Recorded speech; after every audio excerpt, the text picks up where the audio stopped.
povo, fazem trabalhos coletivos. Portanto, esta estrutura continua. Saudades do nosso presidente, né? Portanto, Anchilo, Nampula, né? Eu já recebi muitas mensagens a dizer que eu realmente tenho que ir a Nampula. Eu realmente hei de ir a Nampula, hei de avisar oportunamente, mas Nampula de fato é uma zona muito querida para mim, porque a Nampula representou muita coisa interessante na minha vida. Primeiro, foi em Nampula, sobretudo em Angola, em Nacala, onde nós fizemos a primeira, digamos assim, a minha primeira candidatura quando eu ainda estava na RNAM. E quando preparei a minha candidatura para a presidência da RNAM, foi exatamente em Nacala. E o povo que me apoiou bastante na altura foi o povo de Nacala.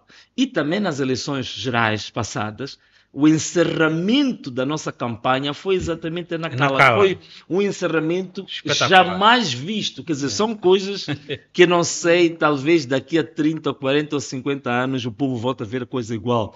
Há quem diz, os mais velhos, que mesmo no dia da independência nacional, nunca tinham visto algo tão parecido com o que aconteceu no encerramento passado. Naquela porta. Naquela porta e Nampula. Portanto, Nampula para mim tem um sentido muito profundo.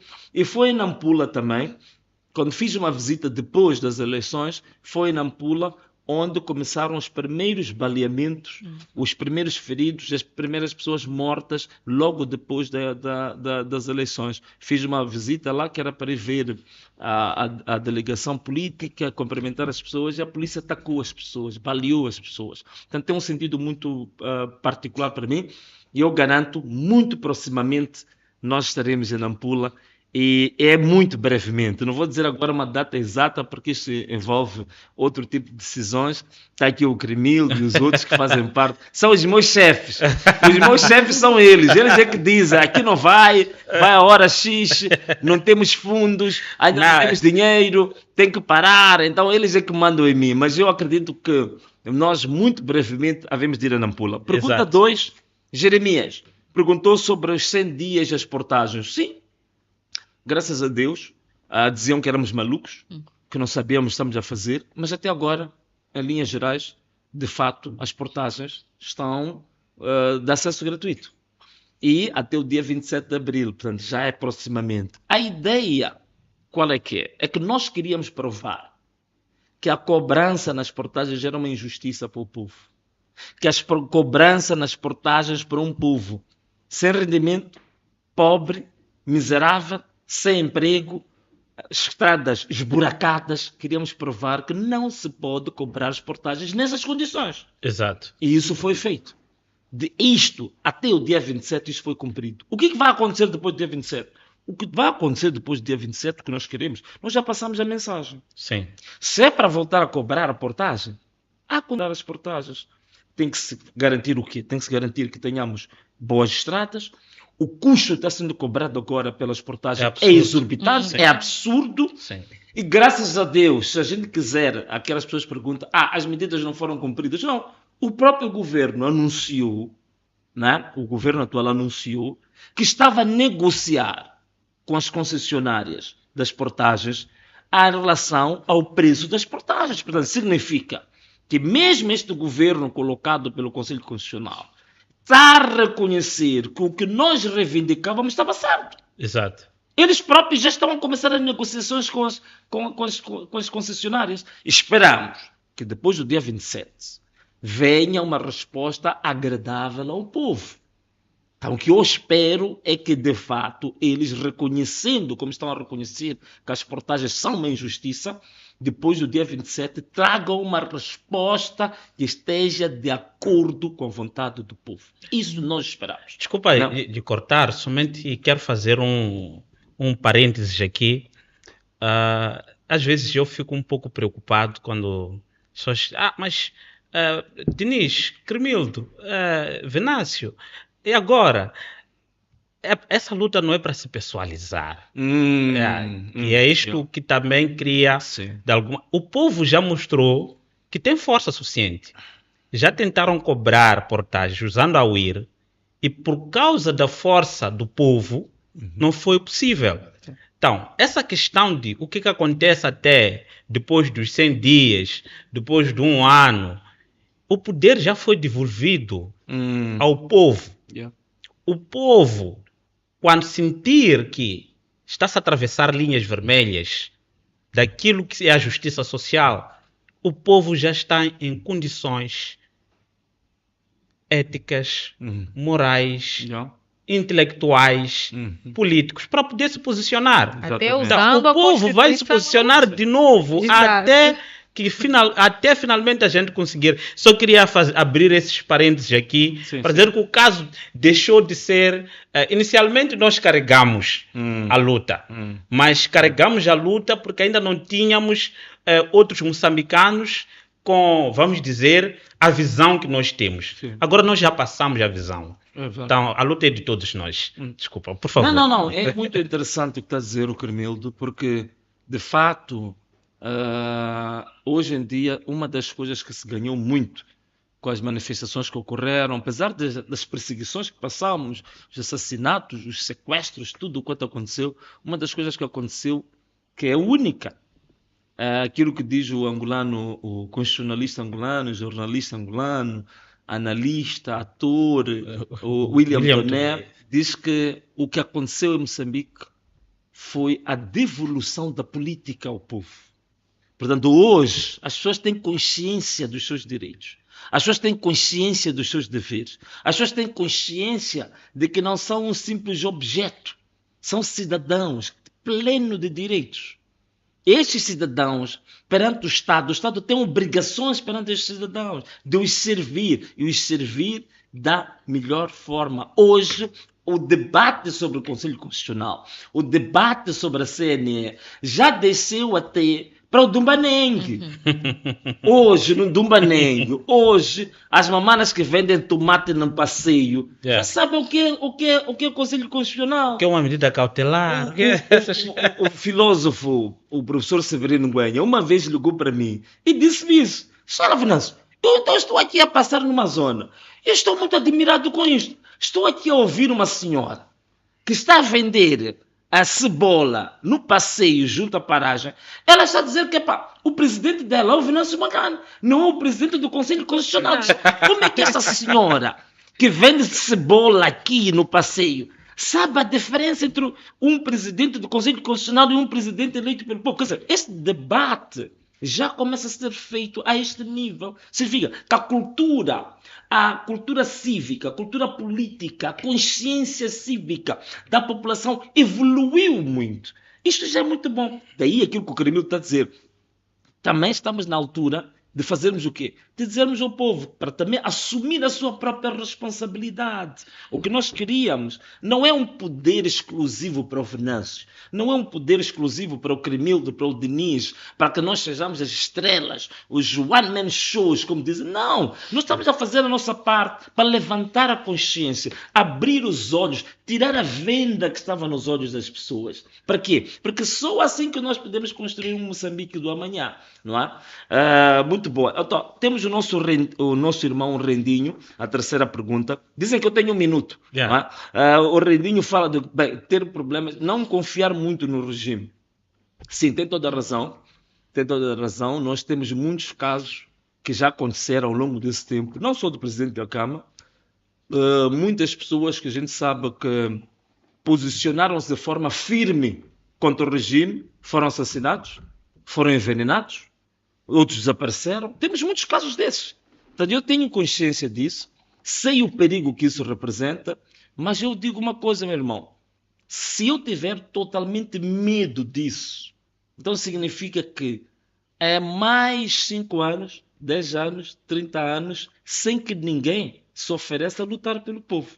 Exato. Portanto, é um risco que qualquer pessoa que está a lutar por uma causa coletiva, uma causa popular, tem que passar. Exato. É o risco de vida. Tem que pagar um preço muito pesado. Tem que carregar uma cruz pesadíssima quando você luta pelo povo. Então, esse é o risco que ocorre.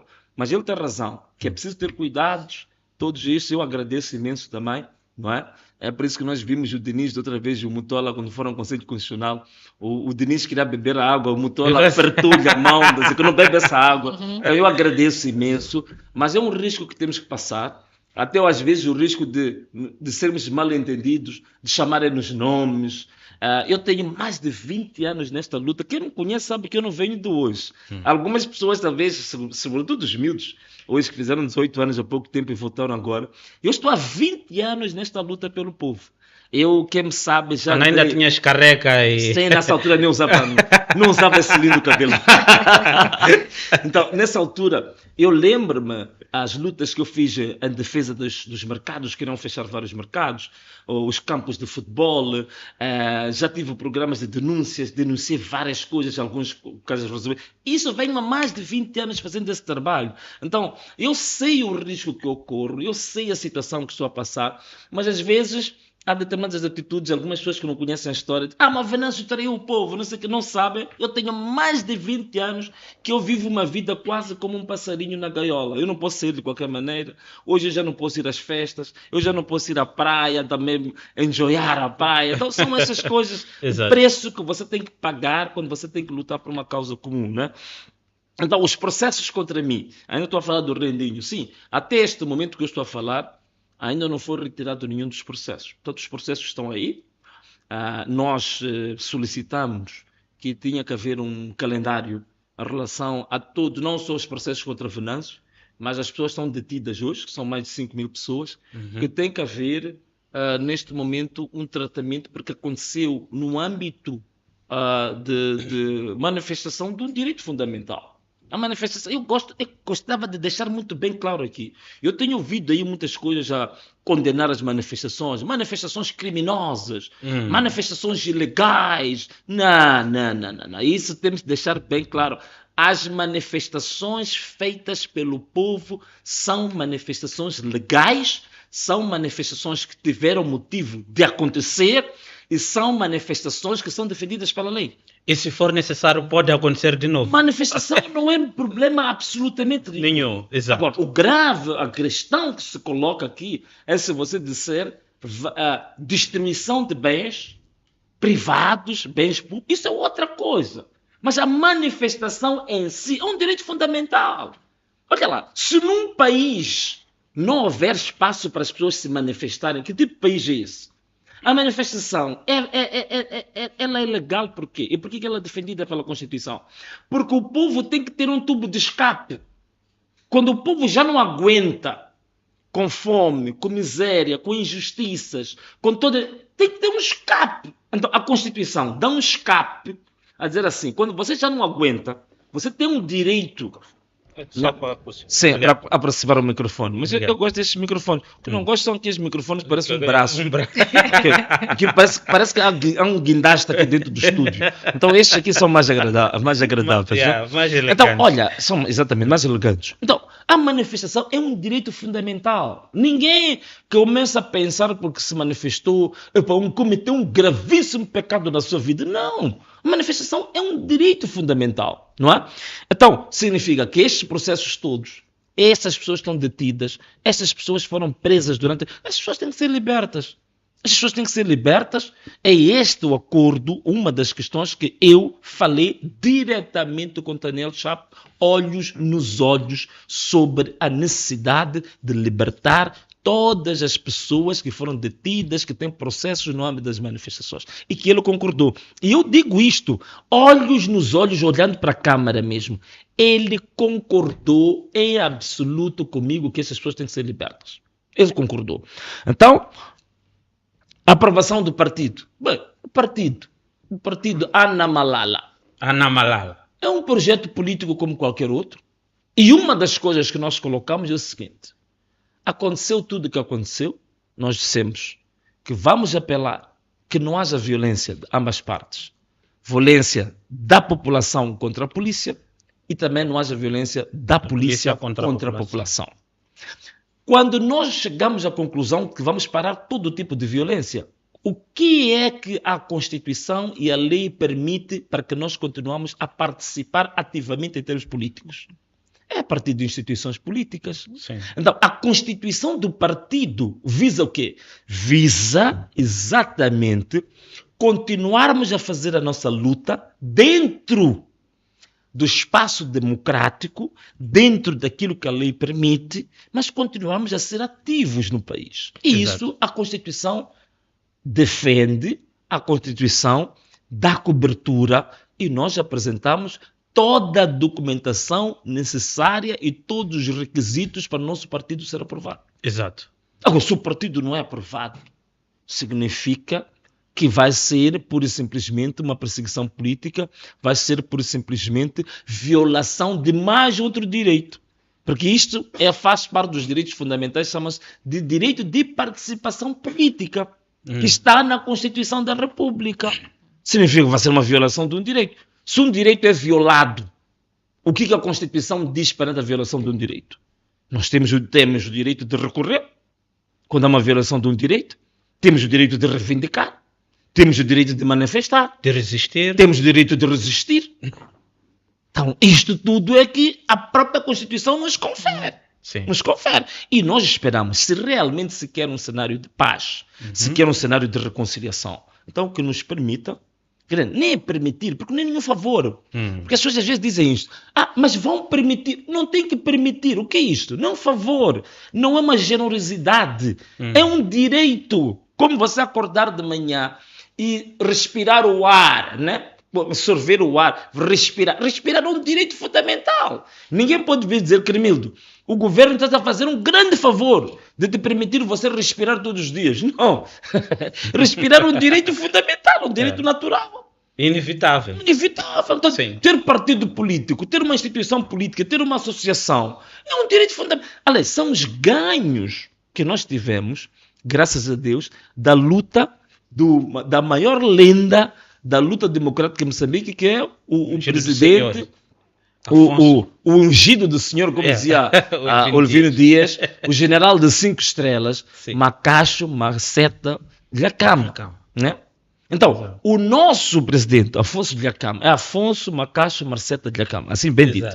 Afonso Macacho Marceta Dhlakama, general de 5 estrelas, que toda a sua vida, mais de 40 anos, que ele privou-se, sacrificou a sua vida, que era para quê? Sacrificou a vida pessoal, que era para nos trazer a democracia.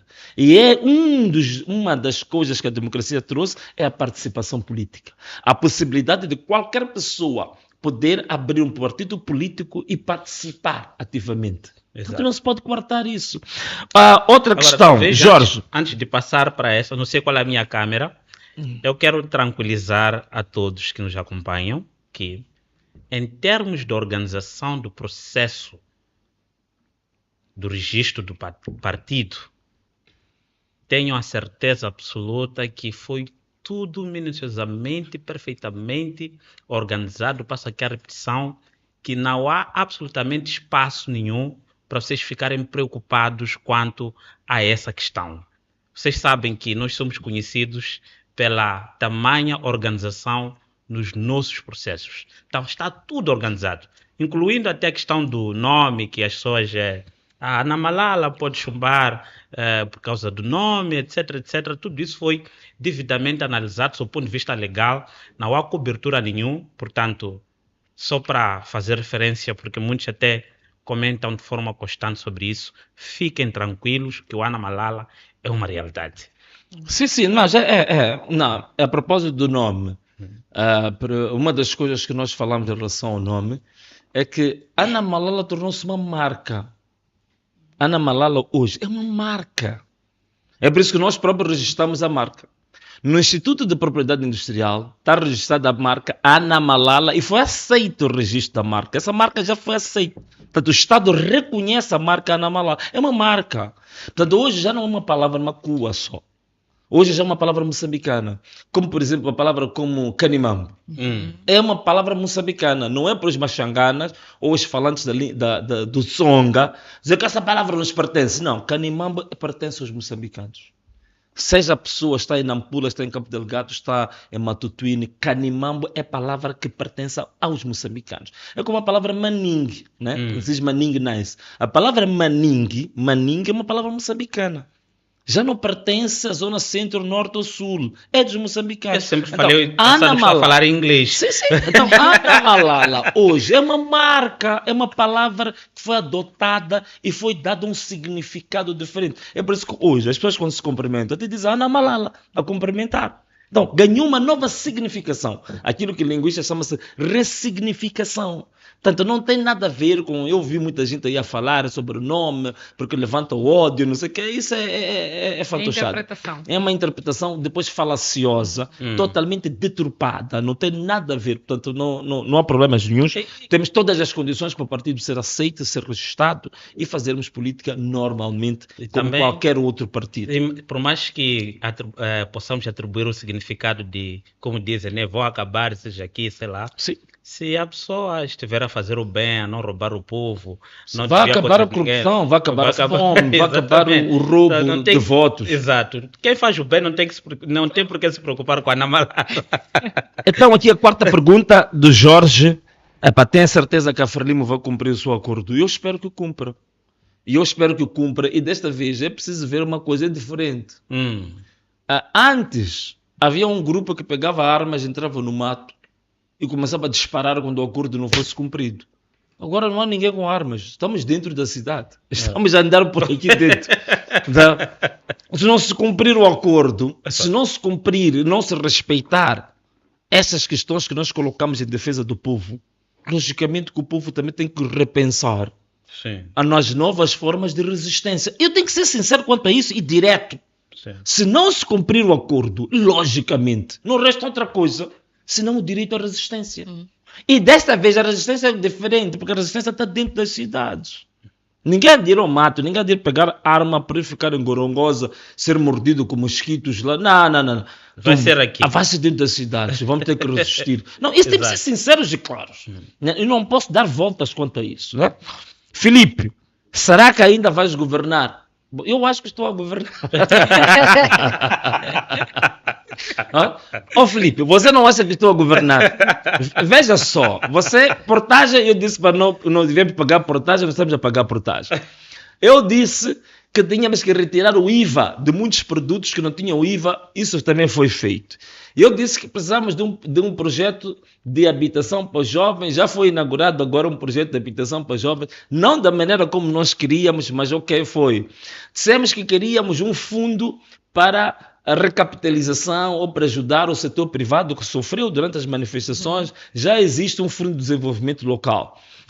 Nós falamos no nosso manifesto, por exemplo, do Banco de Desenvolvimento, já foi assumido que deve haver um Banco de Desenvolvimento. Portanto, há uma série de questões que foram ideias nossas, foram projetos nossos, que estão, aliás, os projetos mais salientes, mais notáveis desta governação foram todas cópia do nosso manifesto, foram cópia daquilo que eu sempre defendi durante a campanha. Ponto final. Portanto, não há outra coisa. Não estou a governar quando as minhas ideias, as nossas propostas, as propostas do povo, são aquelas que estão a ser implementadas. Estamos a governar. Mas também sem contar a questão da legitimidade. Naturalmente.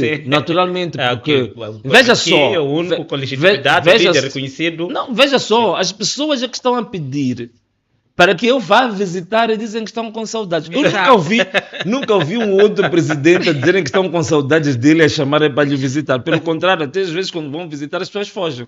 Né? Então nós temos uma particularidade. Nós temos que fugir do povo, às vezes quando vamos... quando nós vamos para fazer visitas às províncias, temos que fugir do povo. Ainda me lembro, quando nós chegamos, onde é que foi aquilo? Nós estávamos em Vilanculo. No dia que fomos a Vilanculo, fomos lá, demos a volta com o povo, não sei, está a ficar tarde, o povo volte. O povo diz o quê? Voltar? Não! Chegou uma altura que tínhamos que começar a correr. E a correr o povo a perseguir-nos, já está atrás de nós. Tudo bem. Então, turbo ultra ponta de lança. Quando é que vai acontecer? Bom, caros amigos, turbo ultra ponta de lança. Conforme eu sempre disse desde o início, estamos a falar do direito à pessoa a reivindicar e a resistir às injustiças. Nós agora demos uma oportunidade a ambas pessoas. Tanto este governo indicado pelo Conselho Constitucional, como também ao presidente do povo e seus seguidores, para que a gente tenha paz e que a gente avance para um período de se cumprir aquilo que vai satisfazer o povo. Este é que o compromisso tem que ser feito. Se este compromisso não é cumprido, se aquilo que o povo quer não é cumprido, então não há dúvidas nenhumas que se calhar o tubo ultra ponta de lança Plus vai se ativar automaticamente. Vai se ativar automaticamente. Vai precisar de uma live para eu já não preciso, aquilo que eu disse. Eu acho que fiz o meu papel, o Cremildo, todos nós, o Diniz, tantos outros. O nosso papel foi despertar consciências. O nosso papel foi demonstrar que é possível, povo, nós lutarmos pelos nossos direitos.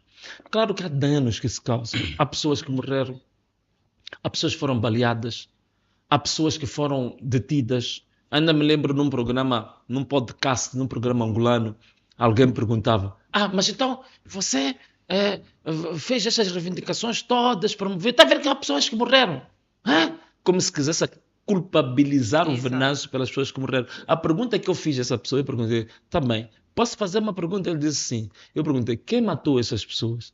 Ficou um tempo, começou a coçar a cara, coçou a cabeça, disse: deixou o microfone e saiu. Quem matou as pessoas? Essas 400 pessoas que agora o Decide, a plataforma Decide, diz que são mais ou menos 388 pessoas que foram assassinadas. A minha pergunta é: quem matou essas pessoas? Quem assassinou essas pessoas? Que são os números conhecidos. São os números conhecidos, porque há muitas mais pessoas que não foram registradas. Quem matou essas pessoas? É verdade que agora nosso objetivo não é levantar o machado da guerra. Nós agora estamos comprometidos a irmos para um processo de reconciliação, de paz, mas tem que ficar claro que ninguém vem aqui dizer de que essas pessoas morreram ou se suicidaram. Houve alguém que deu ordens para pegar nas armas, disparar aquelas armas e tirar vida de pessoas. Hoje eu não consigo me esquecer do massacre na cadeia civil, por exemplo. Exatamente, na cadeia civil, por exemplo. Portanto, há muitos processos que foram abertos. Por exemplo, para mim foram abertos processos. O Diniz ainda há pouco tempo voltou a ser chamado pela Procuradoria. Mas não há nenhum processo que foi aberto contra quem mandou assassinar pessoas na cadeia. Não há nenhum processo que foi aberto contra quem deu ordens à polícia para disparar balas verdadeiras. Que até o ministro do Interior veio a criar aquelas declarações que foram escandalosas perante a população. Então, não há nenhum processo contra essa gente. Até do caso mediático do comandante Zaqueu, que todo mundo assistiu em logo no dia da tomada de posse. Que agrediu aquela senhora. Não há nenhum processo contra ele. Porque eles costumam dizer que não têm provas para as outras coisas. Aquela moça que era a cabeleireira, que agora ela parece que conseguiu agora um tratamento na Espanha, não é? Que ela vai fazer a reconstituição da face. Sim. Aquela moça, meu Deus, nem estava nas manifestações. Se calhar até nem concorda com as manifestações. Estava no trabalho dela. Lhe desfiguraram a cara toda. Qual é a responsabilização que foi feita? Quem que foi chamado à Procuradoria para ir responder por aquilo que fez? Ninguém. Ninguém foi chamado. A pergunta que a gente tem que fazer, meus amigos que estão aí em casa, quando disserem que, não, morreram pessoas, pergunta: quem primeiro mandou matar? 2, quem matou essas pessoas? Essa pergunta é importante. Claro que agora não queremos aqui voltar a levantar o machado da guerra, mas também é importante a verdade ser dita. E não esquecer. É por isso que eu defendo que nós teremos que ter um dia em Moçambique uma comissão como aquela que foi criada na África do Sul. A Comissão da Verdade e Reconciliação. Isso um dia tem que acontecer em Moçambique. Que você não pode conseguir perdoar a ninguém se a verdade primeiro não for compreendida. Primeiro você tem que ter consciência do dano que você causou, do crime que você causou, para depois tu te reconciliares. Não é pegar uma tocha, começar a correr todo o país com uma tocha no ar e pensar que as pessoas vão se perdoar por causa disso. Não. O perdão tem que vir pelo reconhecimento, que nem aquele pastor que foi detido no dia seguinte à tomada de posse, quando decidiram ir a um culto de arrependimento e perdão. Quando aquele pastor, ele disse pura e simplesmente que, olha, nós para nos perdoarmos, para nos reconciliarmos, primeiro é preciso reconhecer o crime que a pessoa cometeu. Então, primeiro tem que reconhecer que roubou votos. E se reconhece que roubou votos, arrepender-se de ter roubado votos. Então, aí que pode haver espaço para o perdão. Vamos à próxima questão. Ok, a próxima questão. Certeza que vai... Portanto, que vai cumprir. Acho que tem algumas que acabam podemos juntar fundando. Estratégia, portanto, o Conselho Constitucional é o mesmo, a CNE é a mesma, como é que nós vamos para as próximas eleições? Não é isso, agora vai começar um processo de reformas, temos que exigir, tem que haver reformas completas. Esta CNE não serve para aquilo que nós queremos. Este Conselho Constitucional, com a mesma Presidente do Conselho Constitucional, da mesma forma, não serve. Claro que não serve. Agora, aí está, meu povo, vamos aceitar isto? Agora dizem que vão começar reformas. São essas reformas que nós temos que exigir. Não podemos ir para as próximas eleições com este mesmo figurino que aqui existe. Isto não funciona. Mas vai começar. O resultado não altera. Vai começar agora o debate sobre isto. Edson, agora só uma questão. Pessoas estão encarceradas. Que eu a respeito dessas reformas, talvez, não sei se terá alguém que fará a questão, mas neste diálogo, naquele figurino colocado, acho que terá 21 pessoas. Na comissão técnica. Na comissão técnica, terão já feito algum contacto para de alguma forma fazer parte do... Boa pergunta. Nós não fazemos parte da comissão técnica, nunca fomos contactados para a comissão técnica, portanto, não fazemos parte dos 92 milhões de meticais que vão ser usados para tal processo de reconciliação. Nós não fazemos parte.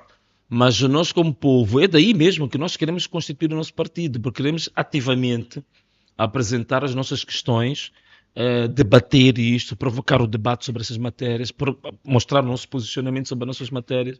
Alguém até perguntou, eu sei que ninguém perguntou, mas eu vou agora provocar essa questão. Alguém pode estar a perguntar, e a bandeira nacional que vocês disseram? Tem uma proposta de bandeira. Eu vou dizer, esse projeto não está parado, não. O que nós vamos fazer... nós vamos até o dia 27 apresentar a bandeira